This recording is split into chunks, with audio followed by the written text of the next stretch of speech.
engikhulumayo njengamanje phambi kwenu umusawa kwamajozi emzinkulu odabuka esigodini sasehlanzeni. Sithi asithathe ithuba namhlanje sinazise ngomculo wethu ukuba sisuka kuphi na. La ngiqale khona ukungena kulo mkhakha omculo ngiqale 2016 la bengikade ngisebenzisana nensizwa ebizwa ngomsethi yakanzimande. Ngasebenzisana nayo kwathi ngo-2017 siye saqhelelana kwezimo zasemhlabeni kodwa hayi kabi kwaba le ngaba la eShangweni mina ngabe sengaqhubeka ngayibamba khonapho kunjalo. 2017 ke bafika bafowethu ngabe sesibonisana bafowethu kunganjani ngabe sizamela thina ukuthi senze lethu ke hayi savumelana nabafowethu saqala khona ukukhipha ingoma ethi sisinsizwa. Abaningi bayazi leyo ngoma namhlanje sithi sichazela bonke ukuthi Abafana Beslomo nabanye babonayo batholakala kanjani. Uyangena ku-Facebook uyabathola Abafana Beslomo, batholakala ku-WhatsApp siyatholakala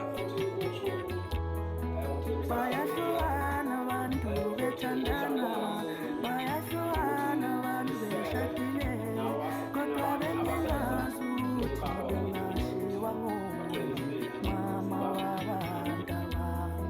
Ngangizitshela ukuthi ngowami, bengizitshela ukuthi ngiyofana yena, hawu imali yayo ngehlukanisa nayo.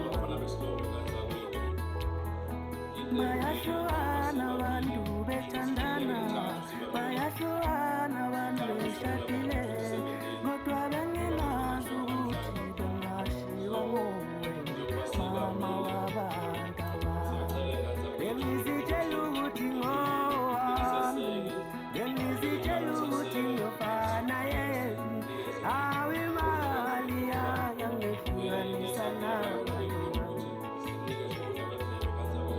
Umshiyeleni manzuza, umshiyeleni manzuza, umshiyeleni manzuza, awubuyeka lapho mina ngikhumbula wangishiya kanjeni na, wabona bangcono kunawe, wabona amaplesu lawo, awungothando nawe.